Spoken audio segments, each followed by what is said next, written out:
பாருங்க, ஒரு நல்ல குரு என்ன பண்ணுவார்னா, சிஷ்யர்கிட்ட ஒரு விஷயத்தை போதனை செய்யும் பொழுது 95% தான் சொல்வார். மீதி 5% சொல்லாமல் விட்டு விடுவார்.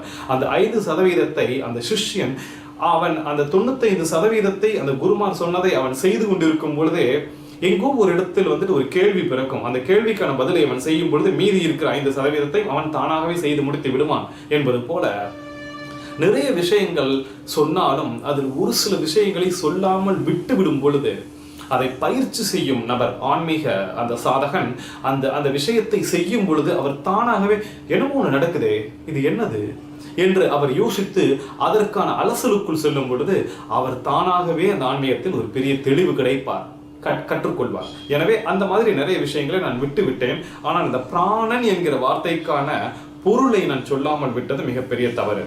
பிராணன் என்றால் பொதுவாக நம்ம என்ன நினைப்போம் தெரியுமா? ஆக்சிஜன், வாயு, பிராண வாயு.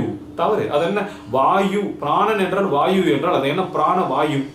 வாயு என்ற அர்த்தமா? பிராணன் என்றால் கேஸ் கிடையாது, அது ஆக்சிஜன் கிடையாது. ஆக்சிஜன் என்பது ஆக்சிஜன், அவ்வளவுதான். பிராணன் என்றால் உயிர்.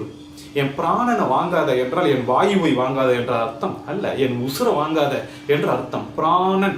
ஆக பிராணாயாமம் என்றால் ஆக்சிஜன் வச்சு பண்ற எக்ஸசைஸ் அல்ல. இதை நான் போன பதிவிலேயே நான் தெளிவாக சொல்லியிருந்தேன். அது காற்றுக்கான பயிற்சி அல்ல, அது உயிருக்கான பயிற்சி என்று நான் சொல்லியிருந்தேன். எனவே பிராணன் என்கிற வார்த்தைக்கான பொருள் உயிர்.